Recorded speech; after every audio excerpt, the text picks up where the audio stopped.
Hello, everybody, and welcome to the Rock Squad podcast, your destination in the latest for rock music news, reviews, and discussion. I'm one of your hosts, Mr. Nick Chino, and I'm joined by my co-host and bandmate, it's Mr. Dave Marini. How's it going, Dave?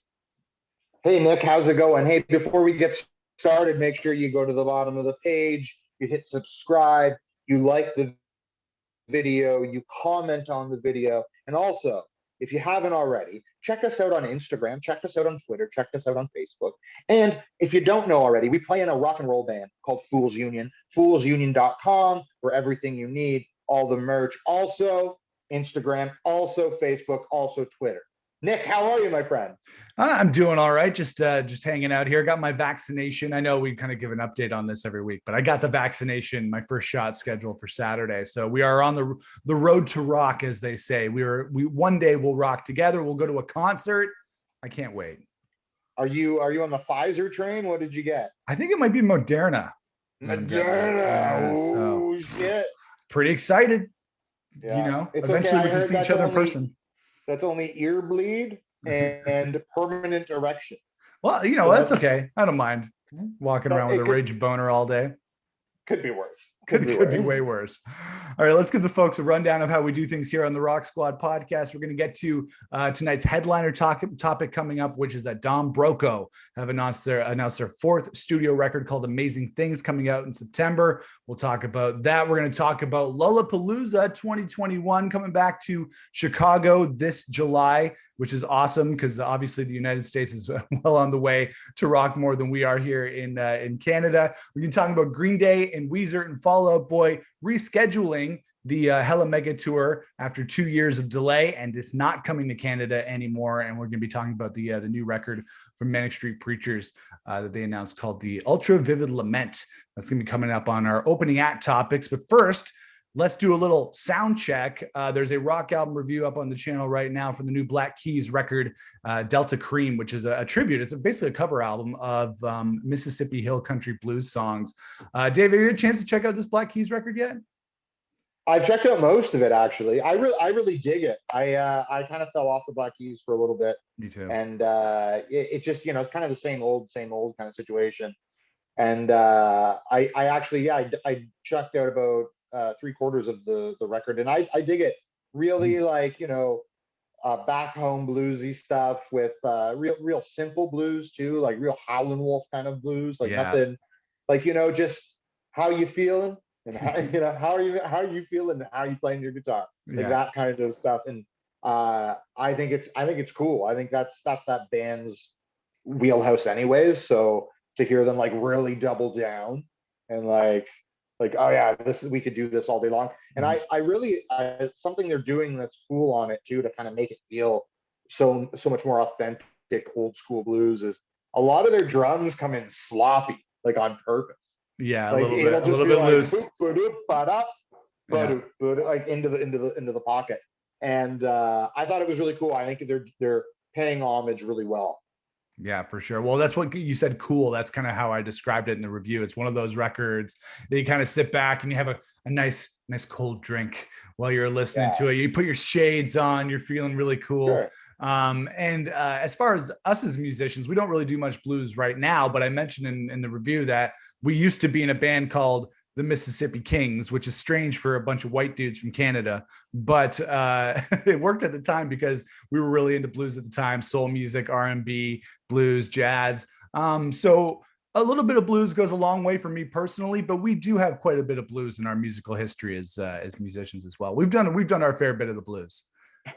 Oh yeah, for sure. Yeah, we were doing that vibe before the Black Keys popped. So. Yeah, we're fans. Yeah, we're fans of all that southern, all that stuff. I love Chicago blues too. We have some great blues artists up in Canada too. Like, I know Steve Strongman's a great. Oh, he's amazing. Steve guy, great. Yeah, he's great. Colin James. Colin James is another great Canadian blues musician. And we love, I've been to see Buddy Guy a bunch of times. BB King when he was around, I saw a bunch of times. Yeah. There's just so many good blues guys, and I know we went. I think we went together. We went to see Eric Clapton. Eric Clapton play at the Yeah. ACC, right? We were Yeah, there, we did. right? Yeah. Yeah. So like stuff like that. There's so many good players and so many good slow hand players, right? Yeah. British So blues, yeah, I'm Chicago down. I blues. dig it. Yeah, it's really good. The new record's cool. You said you listened to 3/4 of it. To me, that's pretty much enough. You get the picture when you've listened to that much of the record. So Yeah. yeah, definitely check out the rock album review for the Black Keys, Delta Cream. That's up on the channel right now. Coming up this week, we're going to review the new record from 21 Pilots, which is called Scaled and Icy. And 21 Pilots is one of those bands. It took me a little bit to get into them. It took a little bit to get a read on their sound because they do a variety of different styles. If you listen to a song like "Tear in My Heart," that's an indie rock song, and then you listen to something like "Heathens," which is a little bit more of a moody electronic influenced track. And I really like their last album, "Trench." That had a lot of really good tracks on it. Dave, have you dug into 21 Pilots very much? Like, I've listened to them for a couple of years, but it took a while for me to latch onto them. Yeah, I really liked, at first I wasn't really into it at all. It wasn't in my wheelhouse. And then after some soundtrack stuff they did, Yeah, I got more exposed to them and I found that yeah, there's some people in rock and stuff that are just really good pop writers. yeah, And you can dress it up any way you want. You can do whatever you want to do, but in the end of the day, it's just pop songs. And these two guys are really good at writing pop songs. And yeah. if you dig into their catalog, I agree. The vibe of the band flip flops a little bit, where you're not sure if it's kind of new metal-y or if it's garage punk. Like it's like a weird, but like always heavy pop influence. But yeah, I checked out the two newest singles from this band, and they're great, man. They keep getting better as pop writers, I think. Yeah. So like and songs like "Heathens" and stuff. That's a very good. That is where they're going. Like that's the rolling of the snowball right now. More songs like that, and that's what their new offering sounds like to me. I dig it though. Yeah, me too. And on the last record, Trench, I really dig The Hype is a good song. Morph is a good song. So looking forward to listening to this new record. So it's called Scaled and Icy, 21 Pilots. Coming out this Friday, we'll do a rock album review here on the channel, so keep your eyes peeled for that. But let's get into the opening act topics of the week. The first, which is that the Manic Street Preachers, one of my favorite UK rock bands, have announced their new album, the Ultra Vivid Lament. Their 14th studio album is going to come out in September, on September the 3rd. They launched a new single called Orwellian. As I was saying, I'm a huge Manic Street Preachers fan, Dave, going back, I'd say about 20 years or so. I've always followed their career, and they're one of those bands, we talk about Weezer a lot on the show and how Weezer is one of those bands that still stays creative and they also stay relevant as a band, and their new music is just as strong, or it stands up to their music of the past. And Manic Street Preachers, to me, are one of those bands as well. When I think back to the last decade of albums they put out, they've really put out a lot of strong songs that they vary between styles. Some of their songs are a little bit more punk influenced and maybe not as catchy as you would think, but then they do these huge anthemic rock songs, which are definitely some of my favorite Manic Street Preachers songs. So I'm not sure. I don't know if we really ever talked about them. Like, what's your mileage with the Manic Street Preachers? I really like Manic Street Preachers, man. I have they're one of those bands that at least 6 songs a record are worth checking out, and they don't get enough love over here, that's for sure. And they're one of those bands that, like you said, the variety that comes out of the band, it's they're one of those bands that are true to themselves. I always felt like, they're not doing anything for anybody but themselves, and that's kind of awesome. And that's probably why they're still around, is that they've taken that approach. And yeah, man, it's exciting. I can't wait to hear. Like, I love hearing new singles from them. And like you said, they do those huge rock songs. Like they'll do something a little lo-fi and a little just less traditional, and then they'll do these huge pop masterpieces that are these huge like festival rockers that blow everybody away. So I'm excited. They're one of those bands that keeps evolving, keeps keeping it, like you said, keeping it fresh. Yeah, and this new song Orwellian sounds different for them as well, because as we're saying, they have these big, huge rock songs. This one's a little bit more understated. Their last record, Resistance is Futile, had a lot of those those huge songs. And one of my favorite records of them is, well, it's almost, I guess it would be 11 years old now. It came out in 2010, which was Postcards from a Young Man, which was a return to their 90s anthemic rock roots.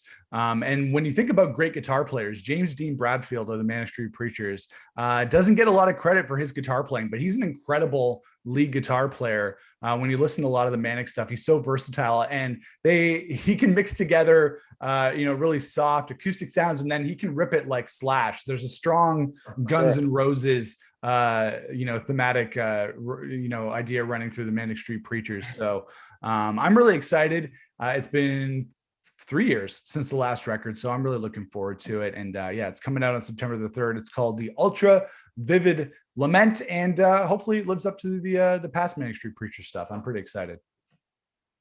Yeah, me too. All right, let's get to the next opening act topic here on the Rock Squad podcast, and that is Lollapalooza. Is coming back in 2021 in the wake of COVID-19. We're still in lockdown here up here in Ontario, Canada, but they're getting ready to rock again down in the US. It's been confirmed to be back at Grant Park in Chicago from July 29th to August 1st. Bands on the bill include Foo Fighters, who will be headlining, Limp Bizkit, Jimmy Eat World, Journey, Band of Horses, Modest Mouse, Young the Giant, Angels and Airwaves, All Time Low. And there are going to be some criteria that fans are going to have to meet if they want to go down to Grant Park in Chicago to go to Lollapalooza. They're going to need a full COVID-19 vaccination and negative COVID-19 test results before they go to the show. And people who aren't fully vaccinated need to get a test for every day that they go to the concert. So if you're going to Friday, you're going Saturday, going Sunday, you need to get a fresh COVID test 24 hours before each show if you're not fully vaccinated. So it's a great lineup, very much a reason for people to get back and go to a show. I've never been to Lollapalooza, but you have, Dave. If we were able to go, and if you were in a position to go down there, would this lineup be enough to get you to go down to Chicago? It's tough, man. It's one of those things. I used to go down there all the time and check out Lollapalooza. And it was always fun, and we always had great bills. And the last 8 to 9 years have been kind of weak. Like the bands that are on there are not, they're not pulling me from Canada for a 10-hour drive down to Chicago.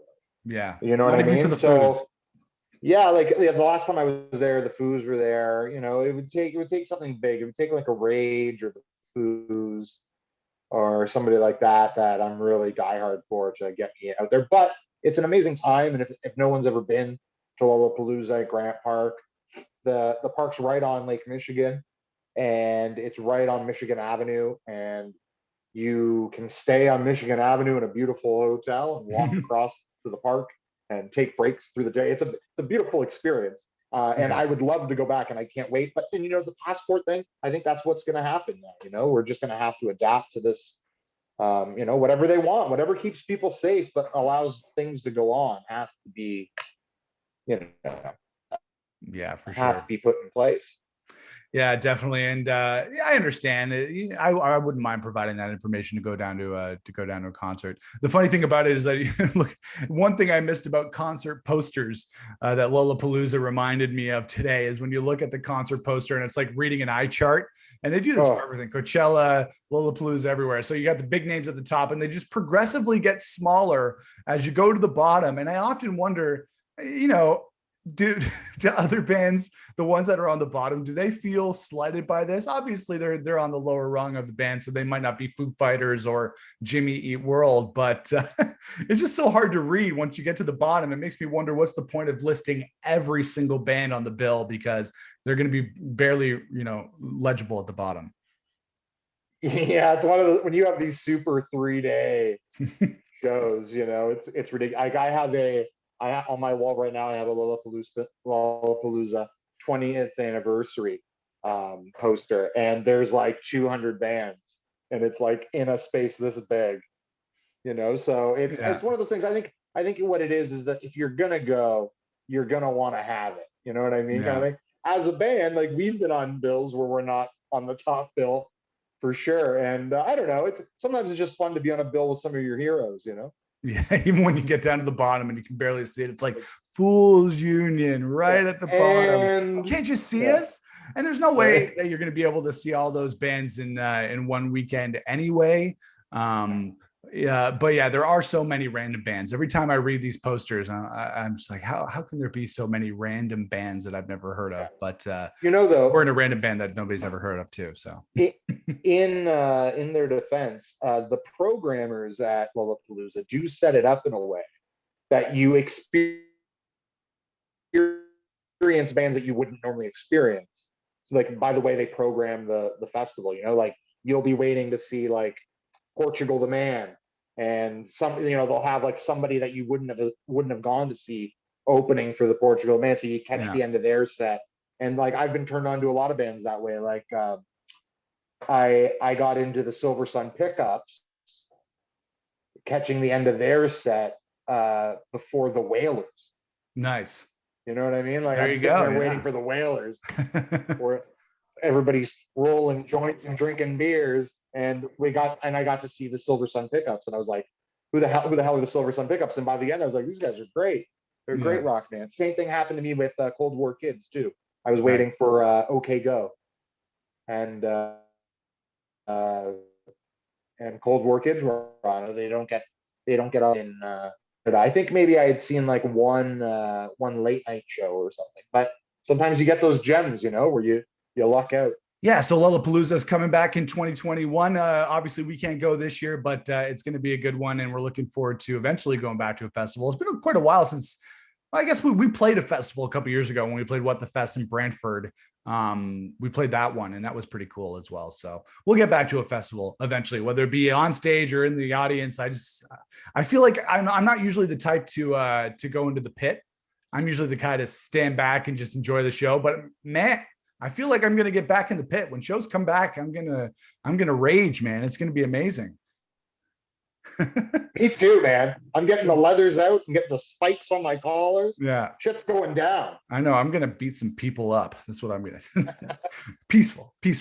All right. Let's get to the last opening act topic. And that is also concert related. And that is Green Day, Weezer, and Fall Out Boy have rescheduled the Hella Mega Tour, but is skipping Canada, which is kind of a bummer. It was originally on the itinerary, but it's been 2 years. Weezer and Green Day initially announced this tour back in 2019, and COVID-19 obviously put a halt to that. But they rescheduled the tour. It's this summer, no longer coming to Toronto. It's going to go to the US, and they're even going to Europe. And I'm just wondering, how are we ever going to get back to normal? How are bands from outside of Canada that we love ever going to come back here and play for us and rock for us unless we can get our crap together as Canadians and get vaccinated and get back to normal? It just bothers me so much that we're here in Canada talking about rock over Zoom when people in the US, like we were talking with Lollapalooza and the Hella Mega Tour, they're rocking for real. We're just faking it right now with this virtual rocking that we're doing. When they're getting to rock for real, we're talking about how we need to rage and get in the pit.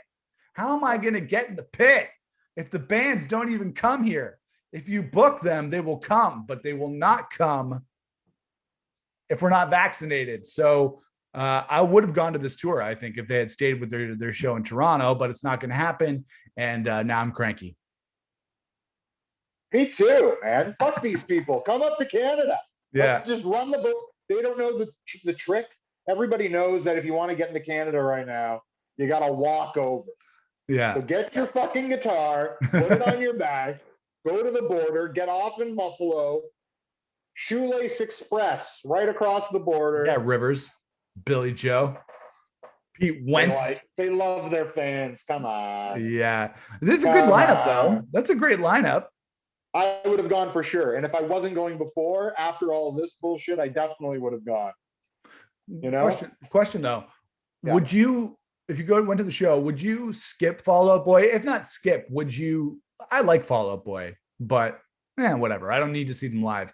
Would you not intentionally skip, but would you be rushing to get to the show if Fall Out Boy was on first, or would you be like, I can wait a little bit?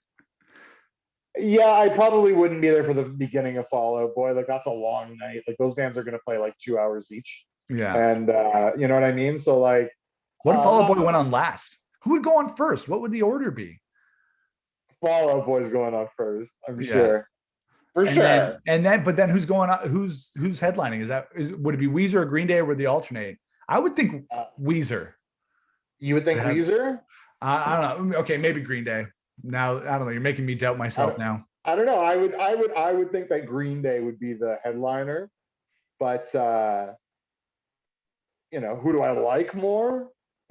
Yeah, know, that's one of. I love Green Day, but I'm a Weezer guy all the way. Love Green Day too. They're great. Yeah, I went on a Green Day kick the other day. Yeah, for sure. Well, with Green Day, I haven't seen Green Day live in near 20 years. It's been that long since I saw Green Day at the Warehouse in Toronto, one of the sweatiest shows. Did you go to that one, Dave? Were we at that one together? Or? I did. I didn't actually go to that. I think remember everyone went. Yeah, I think me and our friend Mike went to that one with a couple of friends, and it was like the sweatiest show I've ever been to. And when well, it's not even a venue anymore, but when the Warehouse became the Cool House was a lot less cool than the Warehouse. It became this kind of hipster venue, you know, with a bunch of really hip bars, and it wasn't as cool as it was when it's like a really sweaty Toronto rock venue. And I haven't seen Weezer in probably 15 years so either. Yeah. Weezer, saw them at, we talked about seeing them at the Island Club in Toronto. And we're coming up on the anniversary of that gig when we saw Weezer at the Island Club and won those tickets. How many years? 20 years. No. Yeah, it'll be 20 years. That's crazy. Yeah, it's kind of crazy. So I have a picture of us, not to get too deep into the weeds on this, but I do have a picture of me, you, Mike, and Paul as we got back from that day when we went to go get the tickets. We had this victorious look on our face. Tickets? Because we tried so hard to get those tickets and we got them. And that's like one of those days that I'll never forget. The day we went out and tried to get the Weezer tickets, and then Noel Gallagher from Oasis, who's my idol, was there that day too. So it was like this incredibly awesome day. Again, the guys from Space Hog too. Yeah, we met Space Hog too. Space Hog, he was married to Liv Tyler at the time. Yeah, it was a very bizarre. And then Noel Gallagher signed Paul's guitar. Literally, Noel Gallagher is my idol. I know I'm wearing a Liam shirt. I'm sorry, Noel, but Noel Gallagher is my idol. And he signed my friend's guitar, who eventually sold it on eBay. All I remember from that, like, I remember being there and doing it, but like when Noel showed up, and like everyone was buzzing that Noel was like, Noel's coming. Did you know Noel?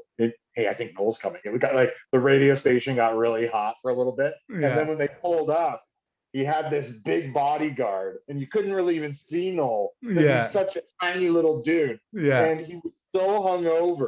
Like he was just so hungover.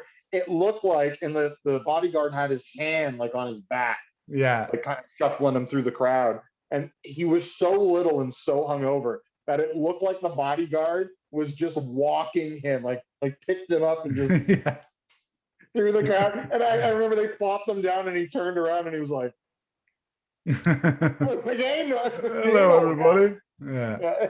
Hilarious. Yeah. Anyway, that was a little bit of a diversion on our part, but still a fun story. And when Weezer and Green Day, and not really Fall Out Boy, no offense to them, but when Weezer and Green Day do come back, we can go see them. That would be cool. Maybe they can do another tour and come when Canada has its shit together.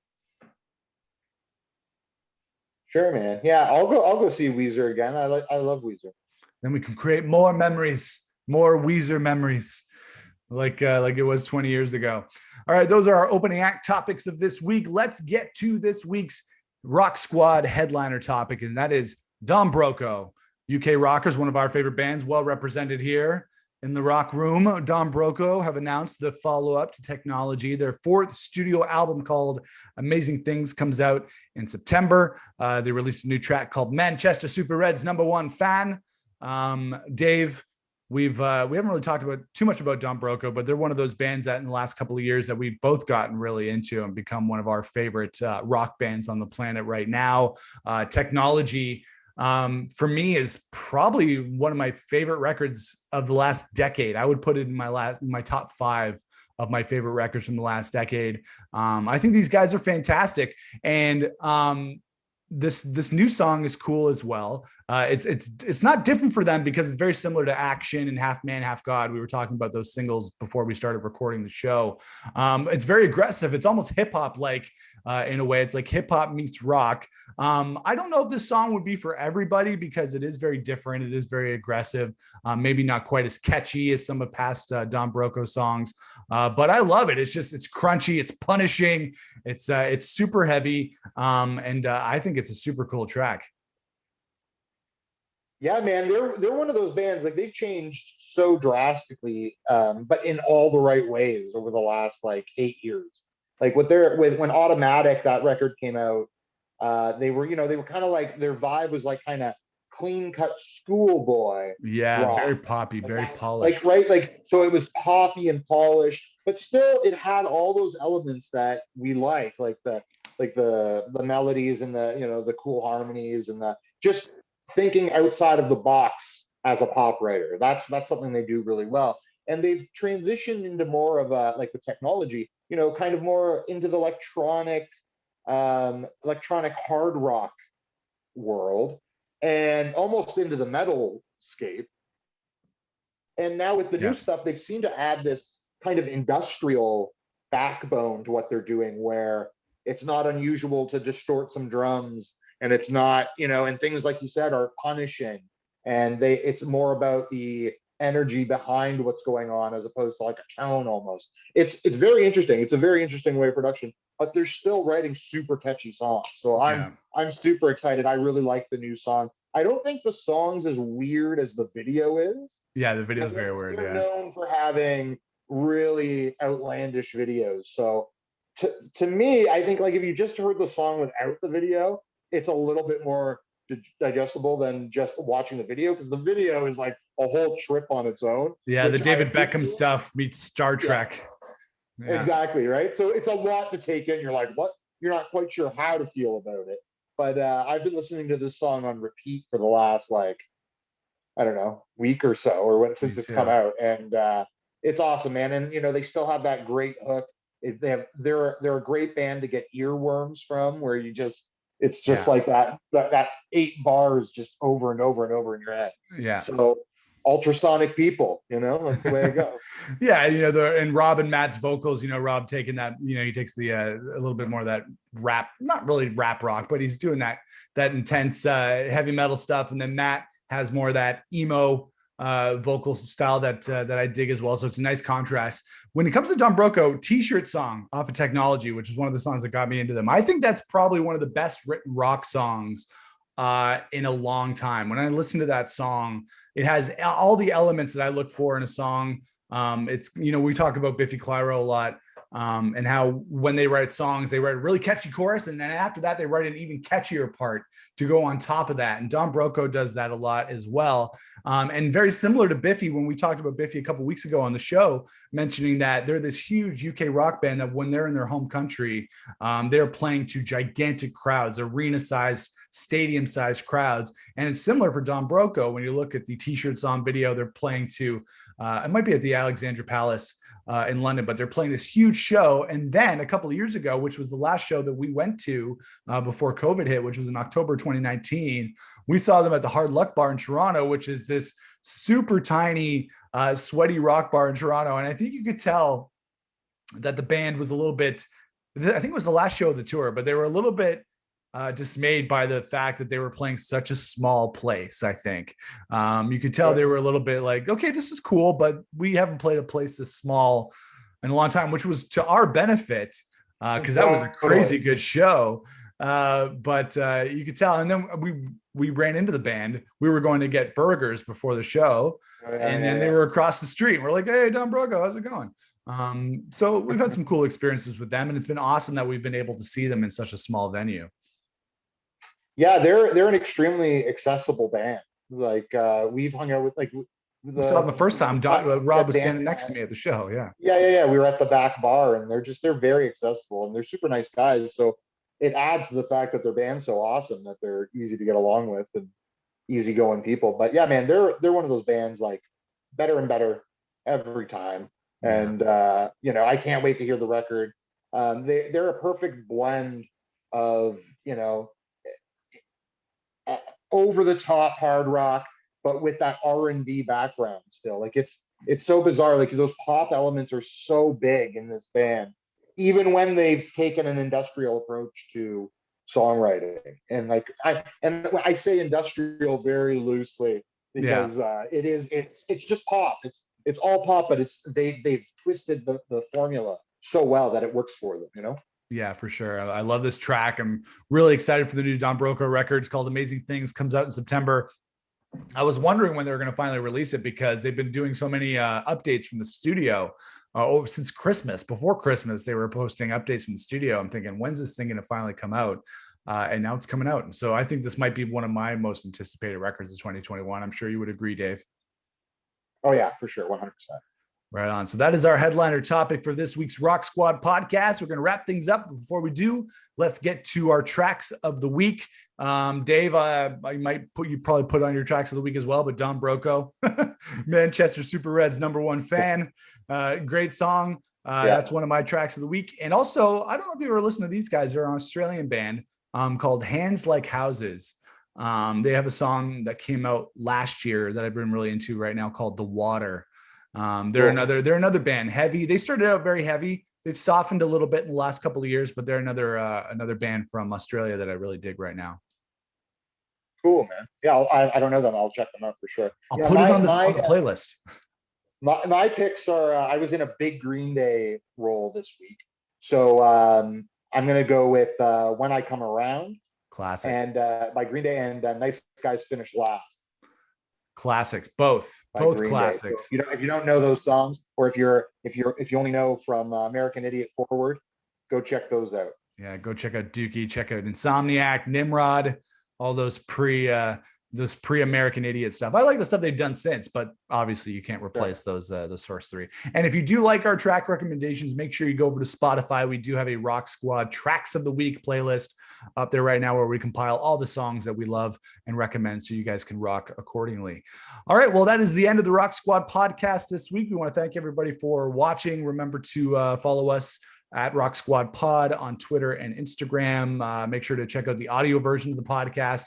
If you don't have time to watch on YouTube, you can download us on your audio feed, whether that be on Spotify, Google Podcasts, Apple Podcasts, everywhere. So where can the folks follow you, Dave?